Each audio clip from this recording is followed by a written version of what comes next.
Hello, everyone. Welcome to the Game Junk Podcast, episode 149, recording on Sunday, May 7th, 2023. My name is Frank.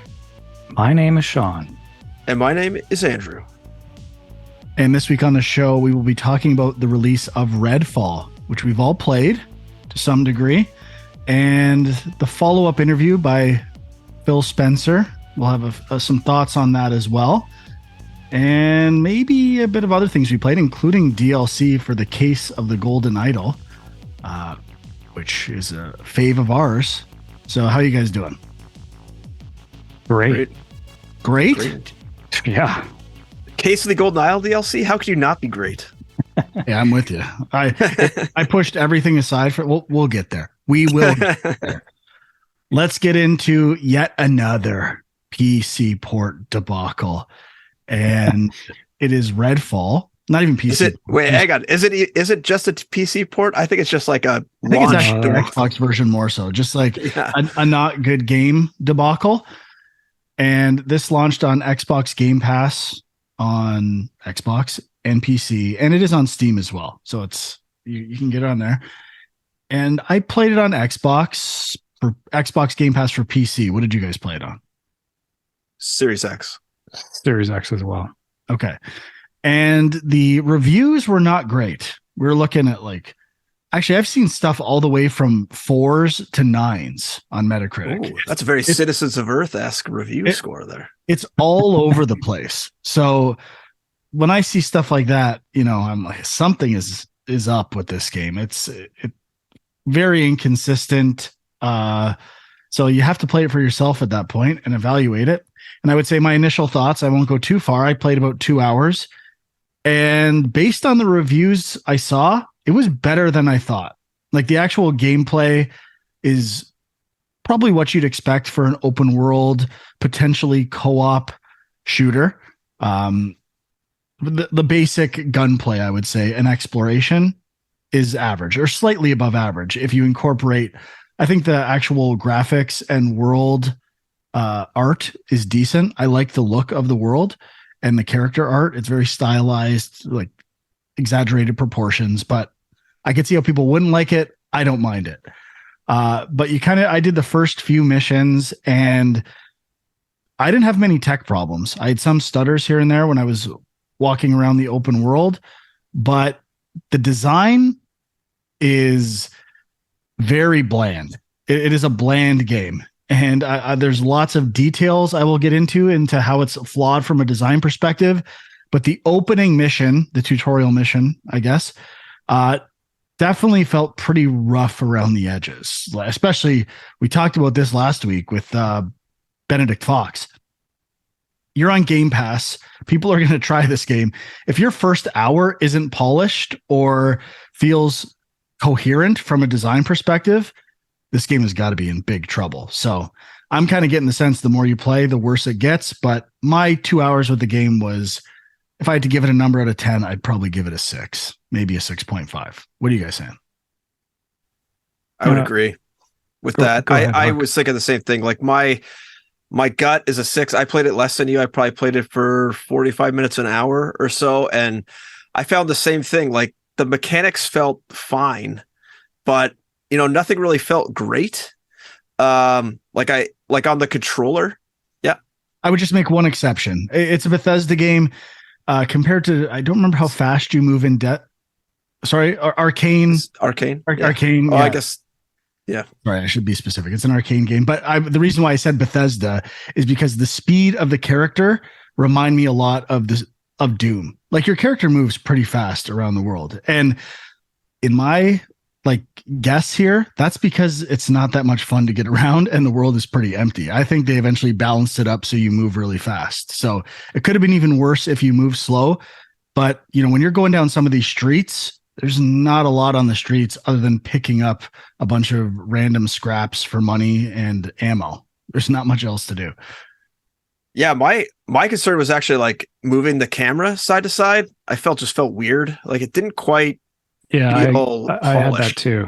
There was I played with the settings a bit, and just something about the acceleration of the aiming or something was off. But especially since I was just playing, like I just came from playing Metroid Prime Remastered, and that game just feels so good when you are moving the camera side to side. As long as you're not fighting fucking Nintendo controller drift, then it feels great.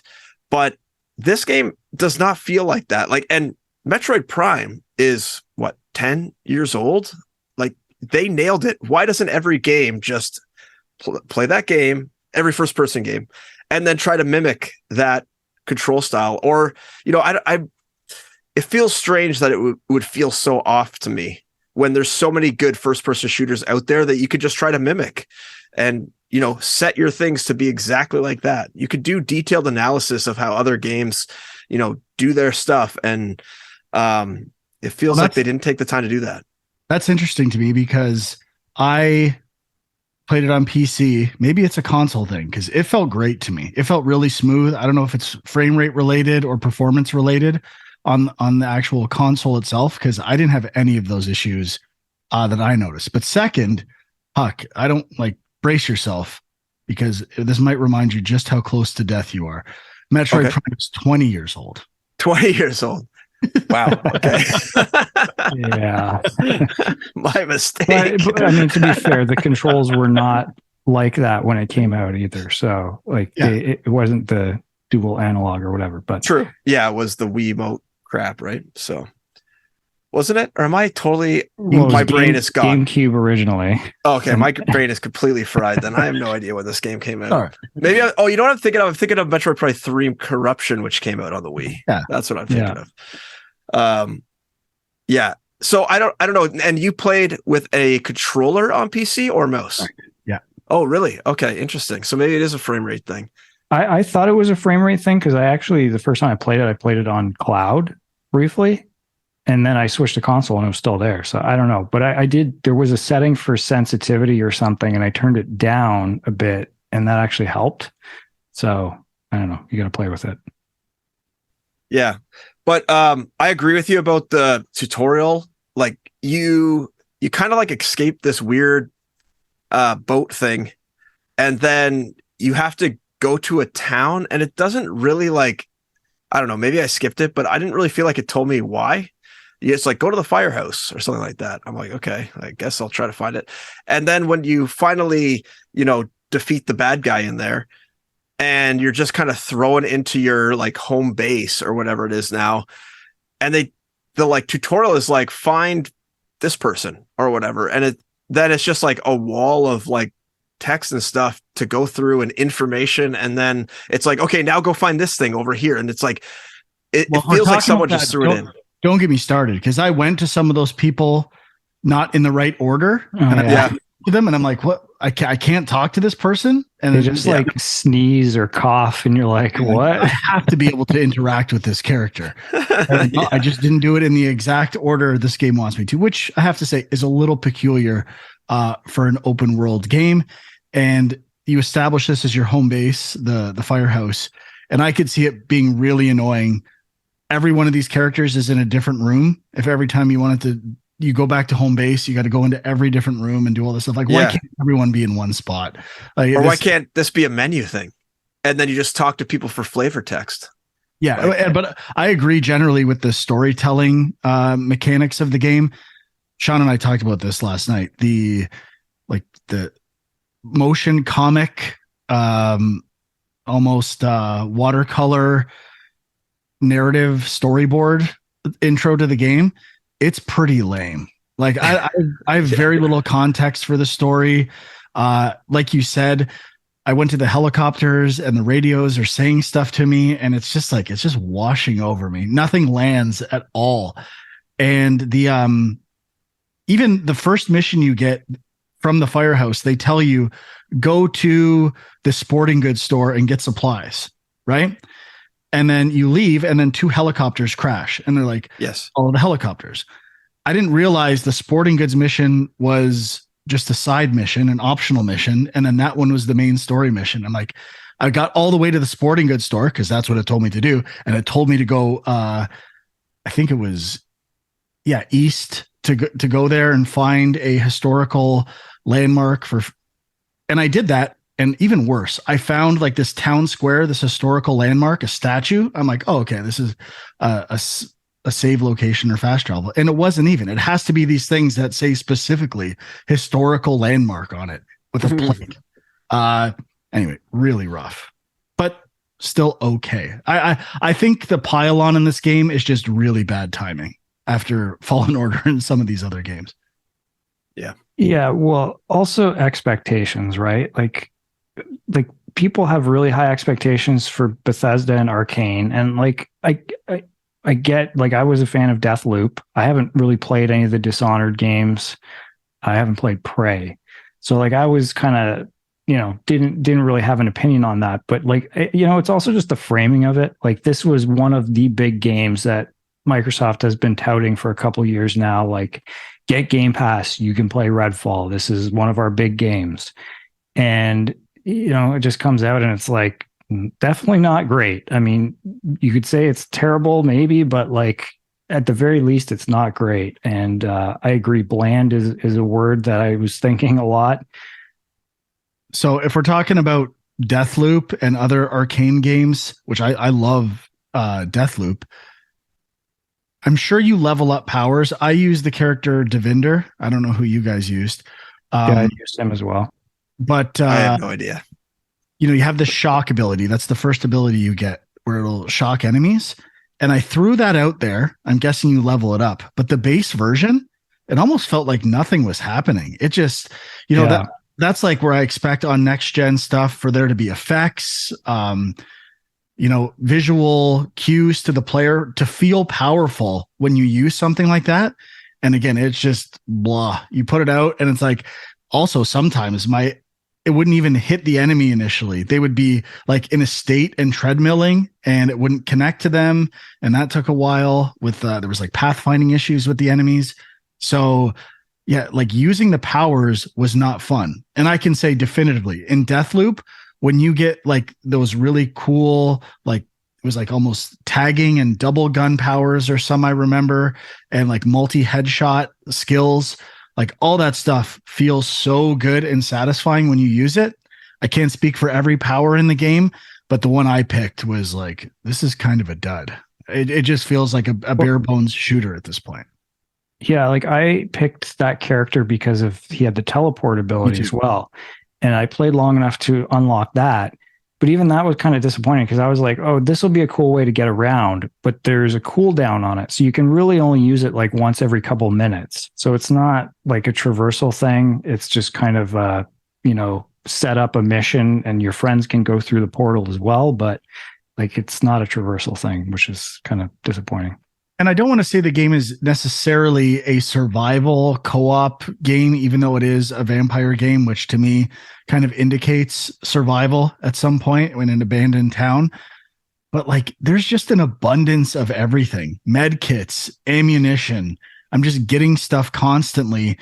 And it feels like there's a real economy balancing issue with this game, that like finding the difficulty level, they just put stuff everywhere and none of it feels important. I don't feel like it's special when I pick something up. It's just busy work. And I'm always getting med kits that I don't need. I'm sure that economy is also, whenever you balance a game for multiplayer, it presents a lot of problems. So I'm sure all that stuff is balanced for up to 4 players.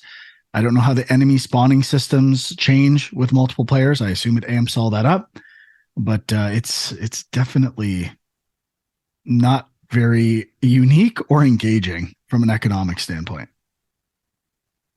Yeah, and I mean, I think I skipped most of the intro cutscenes, but like the initial area when you leave and that helicopter crashes, I started running like down the hill, and then I basically got to a point, the guardrail or whatever. Yeah, and then I basically got to a point where I couldn't reach any of the helicopters, so then I had to climb back up the hill basically where I started and then cross this like bridge. But as I go over there, like this vampire starts attacking me. I'm like, wait a second, it's daytime. Like, are there actually supposed to be vampires out right now? But I guess these vampires don't act like other vampires. Okay. So let's talk vampires then, because I actually like the core idea of there's human enemies, cultists that you shoot with guns. Although it's like I'm just doing headshots every time. Like it doesn't feel like they move all that much. The combat isn't that interesting. But then the vampires are you have to bring down their health and use special weapons, either a weapon with a stake or I just got a new light UV beam and stuff like that I'm sure I use on those types of enemies, which I think that's a cool idea. But how they introduce like the vampire and it tells you go find a stake weapon. Yeah. I couldn't even tell that I had a weapon with a stake. The icon for the weapon does not like display like obviously that you have a stake on this weapon. Yeah, I just thought it was like a bayonet. Yeah, they need to describe that, or there needs to be like a clear indicator that you have a stake or don't, especially at the beginning of the game, or make you pick up a weapon with a stake and look at it and pull, like do something with an animation. Yeah. Hey, I got a stake. Look at this. Yeah, and like guide you through that process a bit more. And don't even get me started. Like unlocking the fire hall. I mean, I'm not a level artist. I don't do environment decoration, but where they put lights is mind-boggling to me. Like I couldn't find the stairs because there was lights highlighting some wall, like a really bright spotlight highlighting these lockers or a wall, and it almost like it distracted from where I needed to go, which is down the stairs where there's these tiny little spotlights as telegraphs down that stairwell. I mean, it's like this is pretty rough. You could like I can't believe some of the stuff made it into a AAA game. It's not horrible, and I'm not saying it's unprecedented. I've played AAA games with these kind of problems before, but it's just indicators that this is probably not a game you want to spend a lot of time and effort in. Yeah, I think unless you're really into vampires and open world games, you're gonna probably struggle to get into this game. And like you're saying, that intro tutorial, I think I messaged you guys just saying like it feels like someone just like rushed this in at the very last minute. Like, okay, let's just get something in here because like we were saying with the go talk to this person and get this info on how to do quests and then go to this place and buy something at the shop. Like it feels so just like quick and with no purpose other than to tell you like, hey, here's the shop, here's this, here's that. Like, here's all the information you'll need for this base. And then also like that stake thing and leading you down those stairs. And then like you go upstairs and there's like the people trapped in the room and they're like, you got to turn on the power. Like, that's when you have to go downstairs. Okay, like where the heck's the power? Like, so I'm looking around outside. I shoot off an electrical box. All of a sudden, I start getting shocked. Like, okay, there's power here. What's going on? Like, and then they're like, hey, there's one guy left. I'm like, what? Like, where is this one guy? It's like one guy wandering around randomly outside. So strange. To add to, the one thing I do like in the game, not that this is a big deal, the arrows on the compass at the top of like whether it's up above you, down below you, and when you get it centered, it tells you what that objective is. Like I actually was pretty good at finding stuff, and when they use HUD elements in the world, basically projected into the world, like with stuff that's around you for exits and stuff that's near you. That stuff was pretty good and made the world a little easier to navigate. But even when you open the door for those who become your allies and team in the firehouse, like it just fades to black and you hear some sounds about them coming out of the door. And this is like a AAA.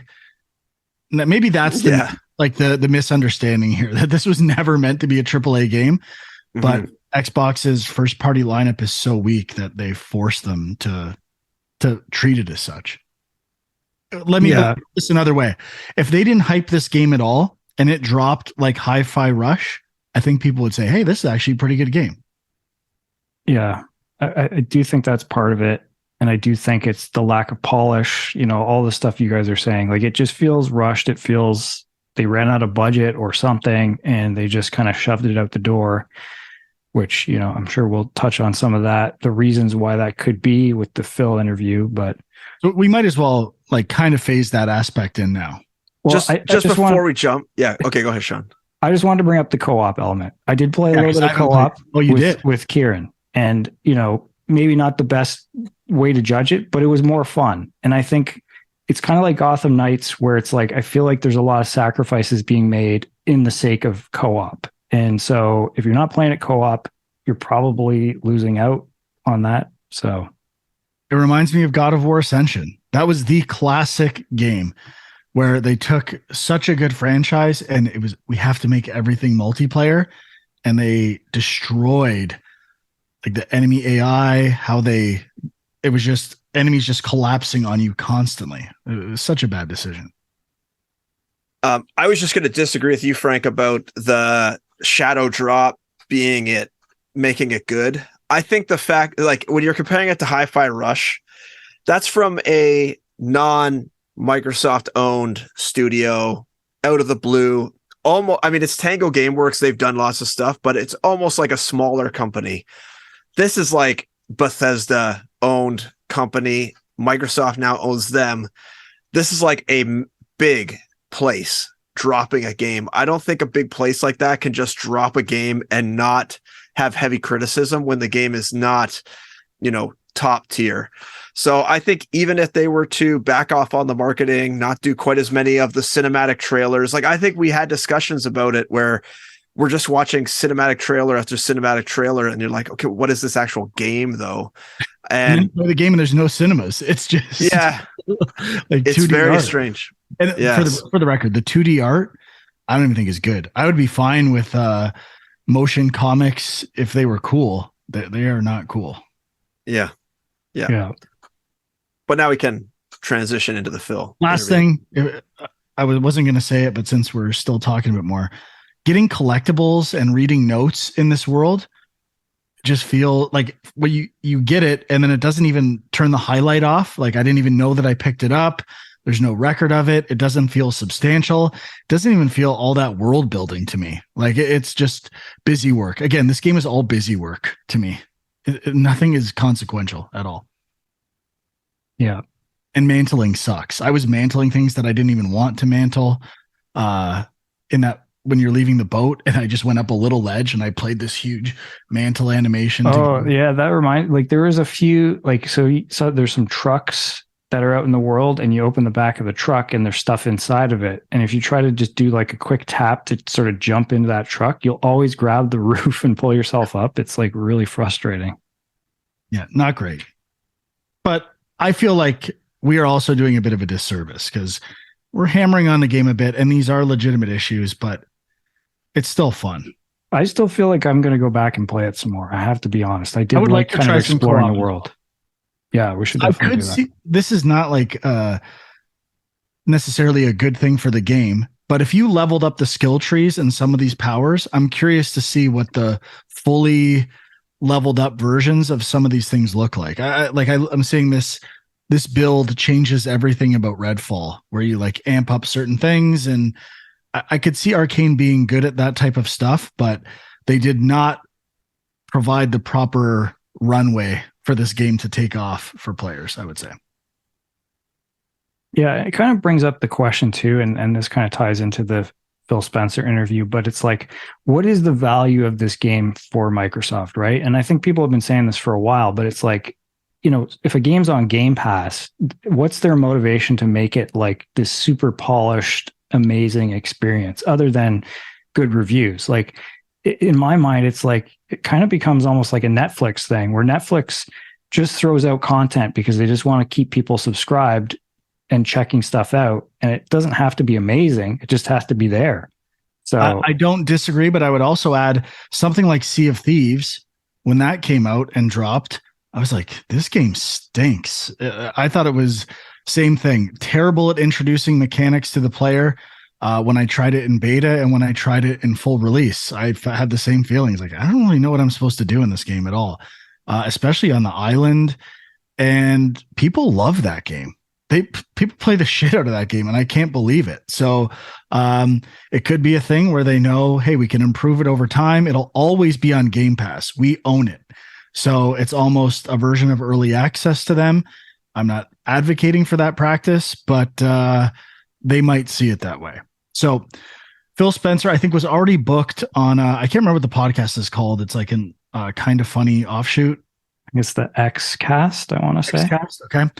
and he was already booked on there. So they interviewed him. And I have to say, like, he was, like they said on this podcast, went on the show, was pretty honest about everything, didn't dodge any questions.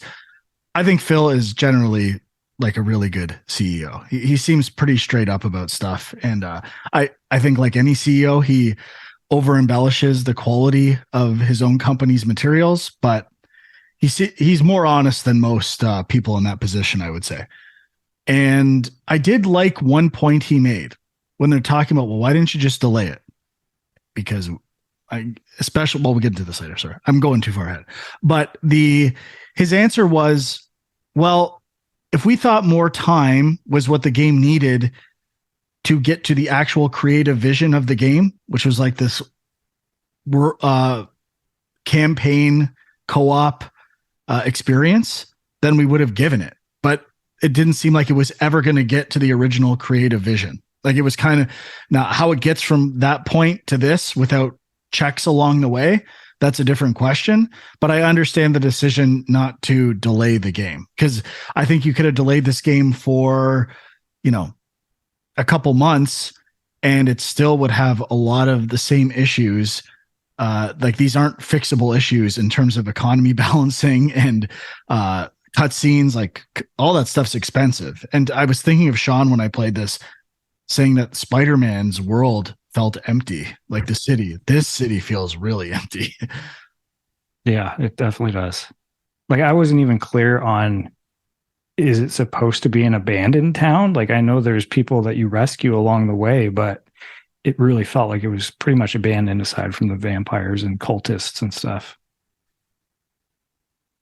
And then he kind of went on to say he was disappointed. I think I don't think he outright said this, but that the game is probably better than people are actually giving it credit for. And he was relatively proud of the team, but ultimately disappointed. So he did say, like, this is not what we hoped it would be, or at least not what the reception would be.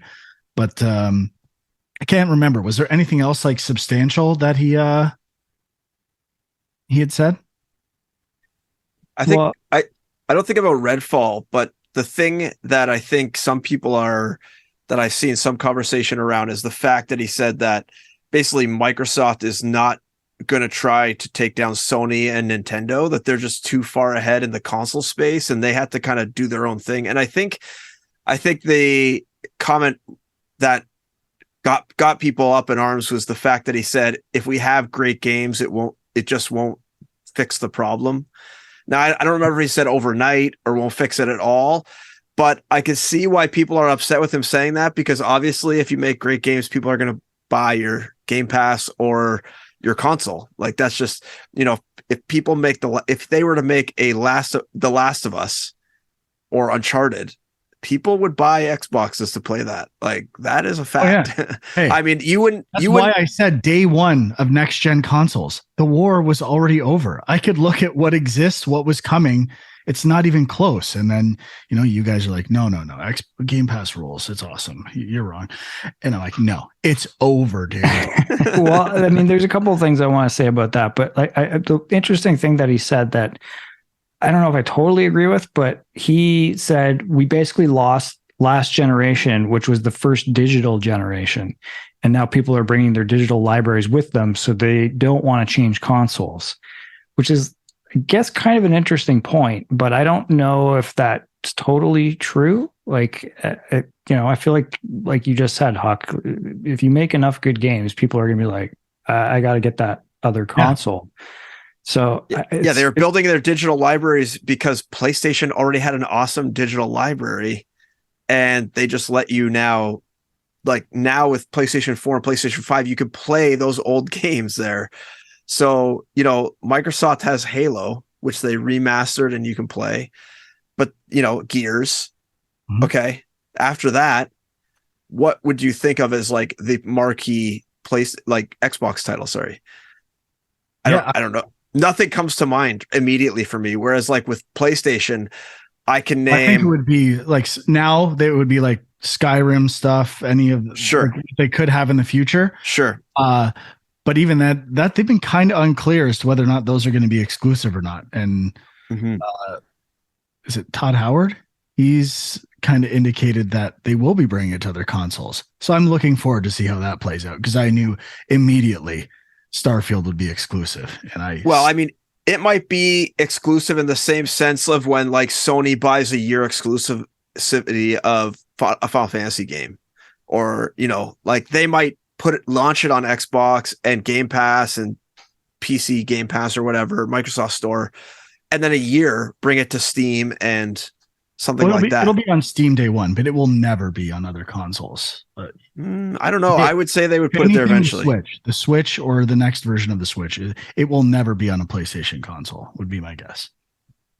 I don't know. I would argue if they need to show numbers, they'll put it on Sony. Sony's got so much, like a huge install base now with PlayStation 5 and PlayStation 4, that I can see them pushing it there. I mean, Bethesda was already doing that kind of cross-platform stuff. It's not like they're unfamiliar with doing it. So, I mean, it's a little hard to judge right now because they're in this position of the Activision acquisition still happening, still getting a lot of resistance on it. And we didn't talk about this last week, but there was that ruling in the UK that basically blocked it, and now they have to appeal. So they are, for like the past couple of years, have been saying as much as they can, we're putting all our games on all platforms, because they don't want people to think they're going after a monopoly. But ultimately, to be fair, they do the Minecraft, they do that already. So there's definitely some truth to what like Huck's saying as well. It's possible. My instinct is they need some exclusives. And I haven't even said, like, I think reviewers and websites were kind of sweet on them for the last 2 years. And I think they spend a lot of money on advertising, and I think they got the benefit of even semi-juiced review scores.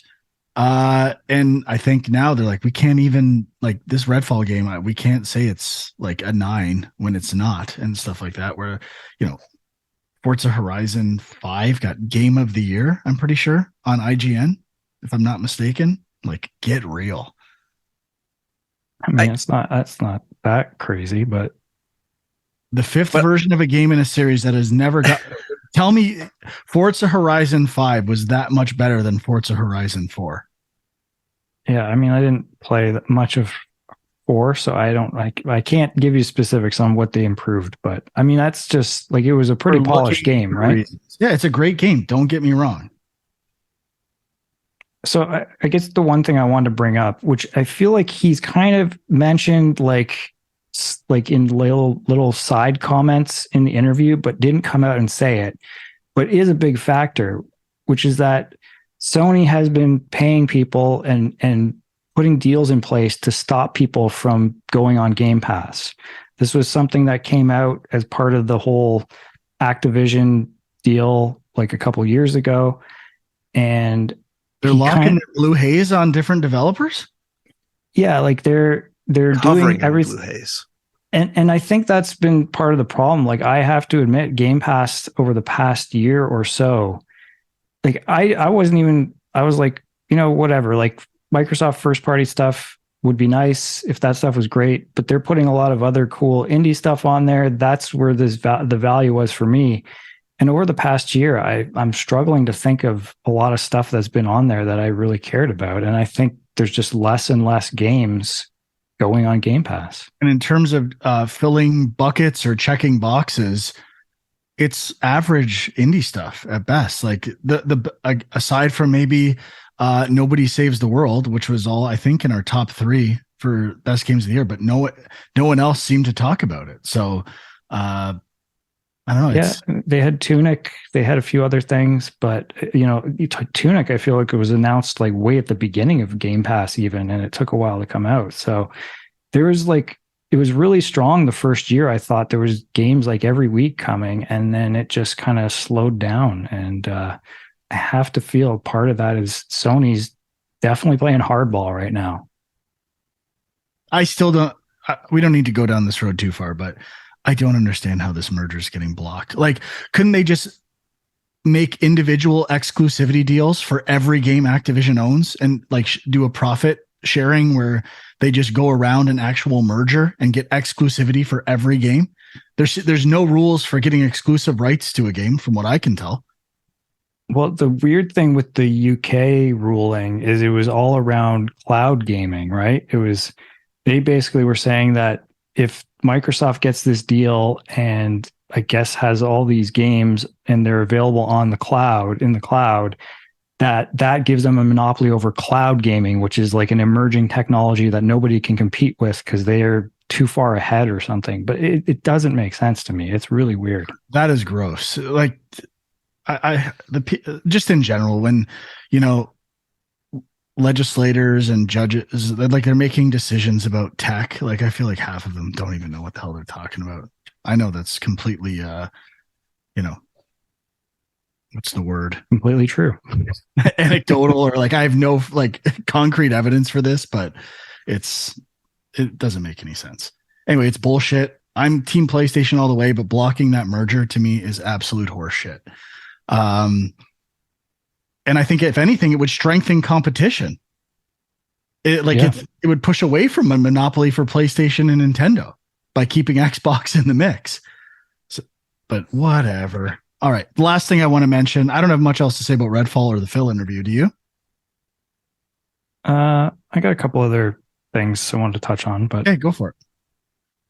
Well, I guess even kind of outside of the interview, I just want to talk about the general idea of like a game coming out that's bad and people being like, well, how did you not see that? How did you not know it was going to be bad? And it's an interesting question because, I mean, we've worked on games that came out, got pretty bad reviews. And, you know, inside the company, you know, it was not completely clear to us that it was going to be poorly reviewed. Like people had, you know, concerns about things. It was clear to me. Well, I mean, I predicted the review scores quite accurately before the game came out. I mean, I'm sure there was there's some thought that these games were, I don't know. I don't even want to get into the specifics of what was wrong with those games, but I just mean like, I did not expect the reviews to be that bad. Granted, I was not working on 2 Human at that point, so I was not. But like, I feel like people think that it's like some kind of like, you know, you've got a crappy game and you're just pushing it out the door, and it's possible. But I really think, and particularly I feel for the developers and stuff, because I think you get so close to it, you're working on your little area of the game, and you may not have a good sense of the big picture. And you know, he said they do like internal testing and they project what they think the review scores are going to be. And obviously it was different from what actually came out. But I just think sometimes you don't know. And sometimes there's the narrative that's playing out. Sometimes a game is overhyped. Like there's a lot of other factors that go into the, you know, the review scores. I find it hard to believe internal testing. The max I think someone could have given this game is like a 7.5, if they're being honest. Well, he talked about it and he said they hire, so there are external like review companies that will come in and do mock reviews for you, totally independent. And he said they did do that, and he said it was double-digit differences from what actually Metacritic's sitting at right now. So what's Metacritic at? 68. So that means they were looking at like an 80 from these mock reviews. So that's a huge difference. And so kind of anecdotal story, kind of similar. I was at a game conference in Toronto a couple weeks ago, and there was a panel on like marketing and stuff. And I asked, because everyone was talking about, you know, influencers and like, you know, how much, like where to put your marketing stuff and all this stuff. And I asked the question, how much like weight do you put in like traditional news sites like IGN and stuff like that? And they said none. They said, don't even look at those sites anymore. Like those carry no weight. And the mock review companies all come, I guarantee all the people that now run those mock review sites all came from like IGN's, GameSpot's, that kind of stuff. So whatever their thought process is when doing a review is not working anymore. It is not actually what the game is. They don't know how to review games anymore like an audience member. And it makes sense. If your clientele is all big name, big publisher people, you're obviously, if you it would not be in your best interest to say your game is going to get a 65. Yeah. That's not going to bring them back. That's what you need. That's what you like. You need honest, constructive feedback. I understand, but like, let's say, but even if you think it's a 65 and then it gets a 70 or even a 75 on Metacritic, they're not going to come back. So you probably hedge your bets higher to make sure that you're wrong in the wrong, like not the bad direction, but the correct, like a better direction. I feel the opposite. If I owned a company and I went to one of these external reviewers and they told me 65, if their reasons for the 65 were valid and we addressed them, like it's hard to know that, like the gap, like was it fixing those things that got us there? I would value that information and assume that whatever changes we made as a result of that, I mean, you would also internally be like, yeah, the game's better now. Those were good points. Or yeah, a lot of the times developers will say, yeah, we know that's a problem. And we're like trying to figure out, do you think this would help? This wouldn't, something like that. So, I kind of get. I just hope Phil never hires whatever mock reviewers he hired this time, and also they need to just do friends and family builds like with other developers. Like, how could another developer who's your friend not tell you the major problems with this game? Not play that tutorial and say this is bad. Like, you guys need to improve this before you launch this game. Any one of us would say that to a friend of ours who is a developer. You could record a video playing the game. I could point out at least 5 specific things that are easily fixable that will improve that. And, to borrow a term from Graham from Drinkbox that he borrowed from someone else, I can't remember who, just reducing friction in that tutorial. There are many, many ways to do that just on a first play. And I can't believe they're not there. Mm-hmm. All right, Sean, last one. I'm shutting the door. Well, I was to respond to that. I just think it comes back to that question of do they care about the review scores? Do they just like, is this a game they're going to look at the analytics and people are still playing it and still having fun, even though it's getting like a 60 on Metacritic? Like that's that true. Could be a factor. I'm opening the door again. I'm going to go to what Huck was saying. And the idea of like not caring about what websites say. I could see that from some sense. Like games don't get good reviews. Like a lot of the asymmetric games, I remember getting kind of shit on, and they're super popular and stuff that, gets popular with streamers. But I do think game critics on websites are way better at understanding what a good game is objectively than a streamer. They streamers might find like a way to make a game fun or interesting in how bad it is or just the way they comment on it.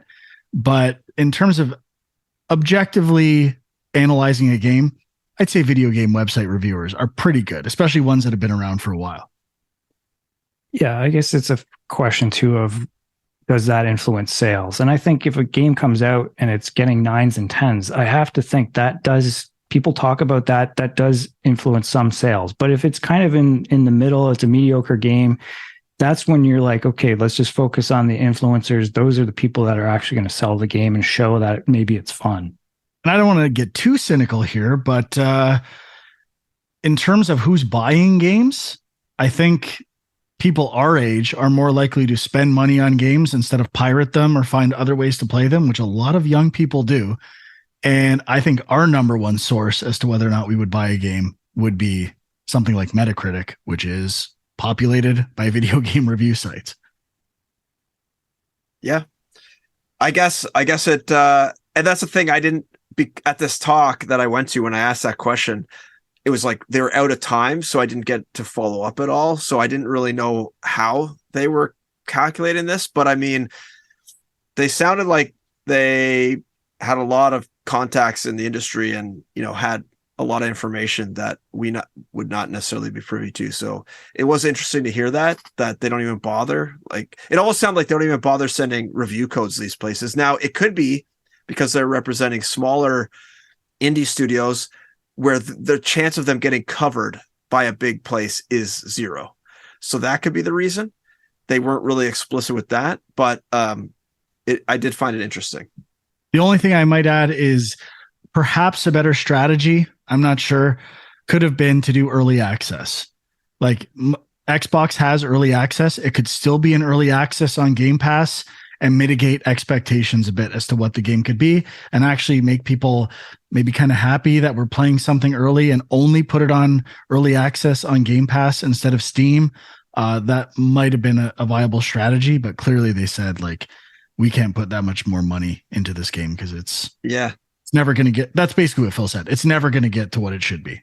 And that's what Grounded did, right? And that game seems to be pretty popular now after it's kind of out of early access. So could have been the way to go.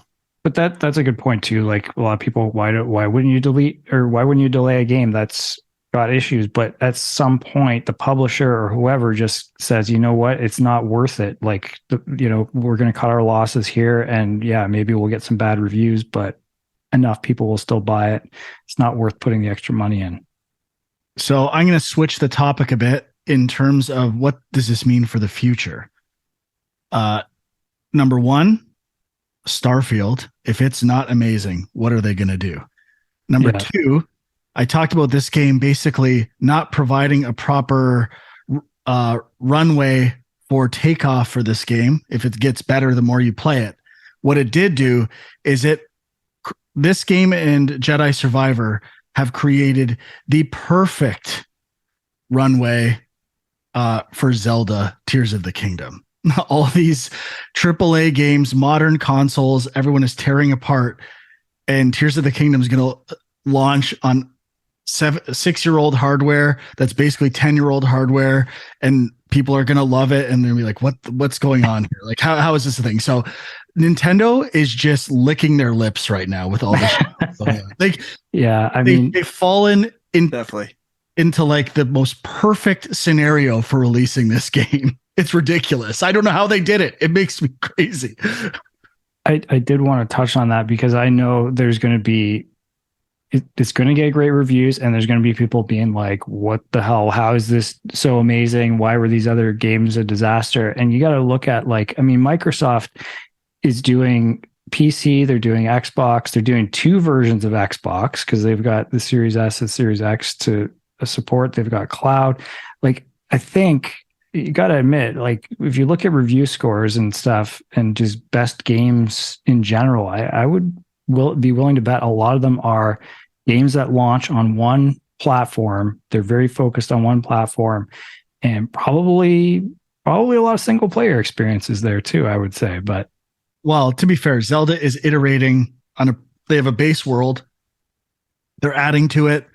They were probably working on stuff while Breath of the Wild was finishing, and it still took them 6 years. So it's been cooking for a long time. Even Ragnarok was, I think, a 3-year turnaround, using a lot of having repeating assets and new stuff. So it's not impossible to do. It basically is the original game good in those cases. Doing something completely new, that's a whole different story. But Starfield, I was already saying Starfield's going to be 2024 for sure. This pretty much locks it up for me. Yeah, I would agree. I mean, that game cannot be less than amazing. For like that would be a disaster for them. So yeah, I would agree. After this debacle, they can't take any risk on Starfield, because that's now their one shining diamond that they have left.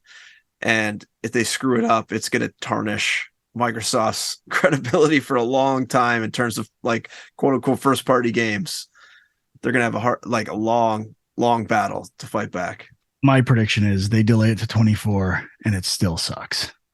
And it is tarnished because even that game, I think Bethesda, like the open world RPGs, are overrated in general, and they have to make like a substantial leap based on where the previous ones were to catch up to current gen stuff. And unless they were accounting for that leap over a very long development process, which is hard to do, to know where the industry is going to go over that development time, I'd be very skeptical that it's going to hit that bar. And with the scale that it's not going to be bug free, I'm very scared for that game. Just look what happened with Fallout 76. Yeah, I mean, And the thing is that sucks too, is like Redfall and Starfield are both new IPs. Like it kind of comes back to that idea of like that's going to hurt people that are trying to launch new IPs now, and like it sucks. But Starfield's a bit of a gray area because I'm sure the core systems are very similar to their previous games, just like a new story. So I still have some faith that it will be good, and I want to like it. I've always wanted to like those games, but I don't know. I just never saw what other people saw in them. yeah, and there is a Xbox game showcase dated for June Right? 11th, I believe. Yeah, so that's going to be real interesting because they have to come out with some stuff to keep people on board, I think. I'm pretty sure it is Starfield focused, if I'm not mistaken. It is, but I think they said there would be some other first looks at upcoming games. So They got to talk, I would think. My guess would be for the new Forza game, like just Forza Motorsport. I think that's this year, maybe. I'm pretty sure, which is good. Like that series is really good. And they got to tease like Gears or Halo or something to get people excited about the Xbox brand again. yeah, for sure. Or a big acquisition could do it. But, I don't want to say I told you, but they are not great at picking what studios to acquire, in my opinion. All right. So anything else before we get into what we played? Nope. Okay. What did you guys play? I go first. I only have really one thing. I played more Metroid Prime Remastered, and I'm still liking it. I haven't hit the barrier you got. I just got the Varia suit, so I can now go to the magma caverns or whatever they're called. I'm still enjoying it at that point. Yeah, I must say there is a lot of backtracking. They do like to send you to like the east side of the map, pick up something. Oh, now you have to go all the way back to the west side of the map, pick up something there. Then okay, now you can go back to the east side and redo that little bit of extra stuff you didn't do before. Now that you have that, morph ball bomb or whatever. It's not a big game. No, so that's kind of frustrating, but at the same time I kind of appreciate it because you do kind of remember where things are, and there are iconic, like kind of hub sections. Yeah. Yeah. So I do appreciate that. Though I had been playing on my TV, like docked with a Pro controller, and last night I took it up into bed playing handheld, and boy, the controller drift was so annoying. I could not deal with it. But also I noticed the lighting was so much darker on the screen that I don't know if it was just the area that I had just gone into, but I had a hard time actually just seeing where to go on the handheld mode. And I did not have any of that problem when it was docked. So I found that very strange. I turned up the brightness like on the machine, did not really make a big difference. I was very shocked at the difference in just brightness between the two versions. And I was kind of surprised by that. I don't know what would lead to that exactly, but it's a dark game for sure. Yeah. I had issues on multiple TVs. So I don't know. I just have like a shitty LED TV down here that's just 1080p. I don't know if that's what it is. Maybe that's why it's so bright and nice, but I had no problem seeing up to this point. One thing you mentioned in our group chat, which I forgot to bring up when I talked about it and completely agree, the overworld map, not the individual areas, but knowing where a teleporter is going to take you relative to the other areas is trash. Brutal. Yeah, I have no idea what that map means still. It's like all these little hexagon cube things, and you're just like, okay, like where does this map into the actual area map? I have no idea. If they had made the decision, because they obviously tweak the controls, right? Like they dual analog controls and all this stuff. They should have pushed it a little further in terms of guiding the player, some other quality of life improvements, and it would still be an amazing game. It's that they kind of, I think, made an effort to not update it, that it's that core classic game for the most part with just different control schemes was a mistake in my opinion. Because at the time when the game came out, it was amazing. And lots of stuff about it is still great. But it gets the rougher the further you go, the rougher it gets.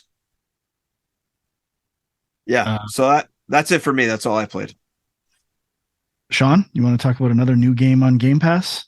Yeah, I'll briefly mention Ravenlok, which to be fair, I didn't play that much of this game, but it is the latest game from Coco Cucumber, who did River Bond and Echo Generation, which I kind of liked. River Bond, I mean, it was just something I played with the kids, and it was it was basically like Minecraft Dungeons before that came out, and it was pretty simple and short, but we had fun with it. And then Echo Generation, I was like kind of intrigued by it, and I played it, and it was just okay. Like it's kind of an Earthbound style RPG, but both those games, their whole thing is they have like voxel artwork, so like 3D characters but made of little cubes essentially, so it looks like pixel art in 3D space.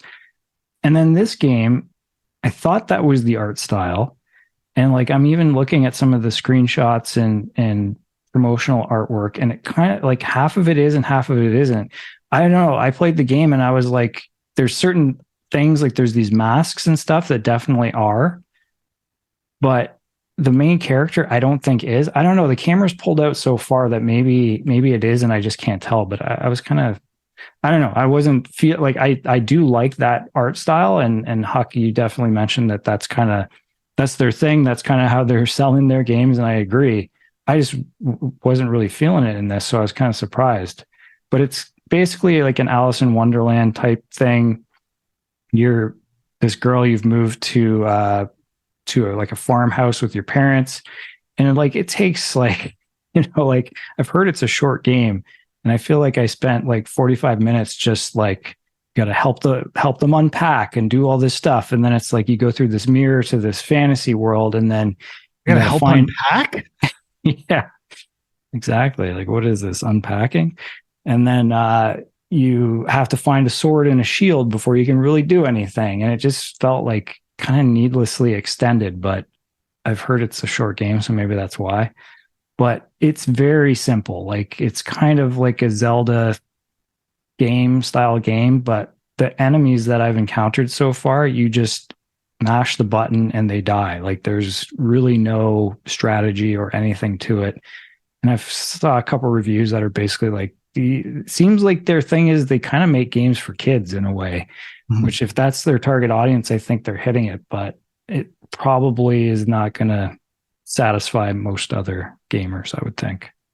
Problem is kids only play Minecraft, Rocket League, and Fortnite, yeah, and Roblox. They don't try any other new games. Yeah. So I played a lot more of Jedi Survivor. I am deeply embarrassed to say I have not beaten it yet. You can, I can blame the Christopher Nolan premium on Film Junk for that. That consumed a lot of time watching movies for that. But I put it on pause when I saw there was new DLC for the Case of the Golden Idol, one of the best games of last year. And I saw that. I'm like, I'm getting it right away. I think it was on sale for $7 and fired it up right away. And there's 3 new cases. And once I started, I had to do them all. I could not stop until all 3 were done. I love that it's a new context. So, Sudoku is great. You can do it for a while. I guess Huck never gets sick of nonograms or whatever, but Never. Logic puzzles and deductive reasoning puzzles, when they're all the same type, they can get pretty tiring, right? Like, okay, I've done one Sudoku. Once you've done a few, it's like, is there really anything new to learn here? But with this, it's always recontextualizing the deduction very, very frequently, which I love. And I would say case 1 and 2 were fantastic, just as good as everything in the Case of the Golden Idol. Case 3, I was not as crazy about. Like I felt like I was doing almost all of it in the thinking screen. It was all based on previous cases, and I wasn't actually searching for clues in the different scenarios. So that was a step down for sure, but I still loved it. And it was a really fun game. I still love it. I'm hoping they continue down this DLC path and keep releasing new cases, because I will keep buying them. put in my wish list or shopping cart when you mentioned it before in the pre-show. So I'm gonna jump on that as well. Very Nice. soon. And I think this launched as part of the Steam Ludo Narracon thing that's going on right now. Is that right? Yeah, I don't know. There's a bunch of demos and stuff, but this is more for narrative based games. But there's a few I wanted to check out actually. Yeah, I love that game. I don't think it's gotten nearly enough attention. Definitely not. It's like Kaze. Yep, there are lots of good games. Something's up. Something's up. Okay, anything else people have played? No, I mean I played a bit more of Jedi Survivor as well. Loving the creatures and the mounts. Oh yeah, That's a welcome addition. so good. I guess I should say there was a pretty major patch for frame rate issues that was released after we recorded last time, and I want to say I had to re-download. I don't know why I had to. It seems like not everyone did. 115 gigs. I had to re-download the whole thing to get to play the game and patch it. Yikes. That was very infuriating. And to be honest, I didn't notice that big of a difference between the previous one. Don't know if it's just my computer or what, but I'm still loving the game. Do not get me wrong. But I don't know if I'm going to be able to finish it by Friday. I'm going to have to push hard to make that happen. I'm definitely not going to be able to 100% it. Which leads us to next week's show, which most likely will be first reactions and thoughts on The Legend of Zelda Tears of the Kingdom. The next gen and PC gaming world have parted the seas and made this the perfect launch window for a new Nintendo blockbuster game that will assuredly be loved by millions across the world. So I'm excited. I'm ready to go. Are people picking this game up? Sean, are you pre-purchased? Yeah, I did. I wanted to give people a heads up too. I don't know if people are aware, but the voucher thing is pretty sweet. So Nintendo has a thing where you can buy 2 vouchers for, there's like 15 different games you can choose from. Tears of the Kingdom being one of them. And it's $132 Canadian, I want to say. I could be wrong on that. I think you save like 15% by buying. But yeah, it's so if there's you're basically buying 2 games at once, but you get 15 or 20% discount on those games. So if there's 2 games you want in that pool of 15 or whatever it is, then it's worth it. And they include like pre-orders, games that are in the near future as well for those vouchers, which is nice. Huck, what's your status? Are you picking this up or library? I was gonna pick it up, I think, out of sheer peer pressure from you guys, but I didn't know about this voucher thing. I don't know how I feel about buying 2 games at once. That's a little outside my comfort zone, but I may have to pull the trigger. I don't know. See, well, I'm trying to look. The newer Pokemon games are on the list too. That's kind of interesting. I will add for Canadian friends listening, don't forget about Optimum Points and Shoppers Drug Mart. If you got some points on Friday, maybe head to a local Shoppers. Stocktrack.ca is a website for seeing how much stuff is in stock at different stores. Pretty much any store. That's interesting. I have $96 in PC points right now. There you go. It could be a redeem weekend as well. Got to get on those Optimum deals, Canadian. The best deal in gaming, hands down. I'm afraid, I might have to edit this out of the podcast. I don't want people to keep taking advantage. Too good of a deal. Yeah. You don't want that getting out. That's the show for this week. You can watch us at youtube.com/GameJunk. Discord link is on there. Been pretty active. Nice pace. Nice flow of messages on there. It's pretty good. And on Twitter, Sean is Film Junk. Andrew is My Angry Commute and Equilibrium Sis. And we will see you, or you'll hear us next week. We won't see you. We'll never see you. You can see us or hear us next week for our Tears of the Kingdom thoughts. Thanks for listening. Bye-bye.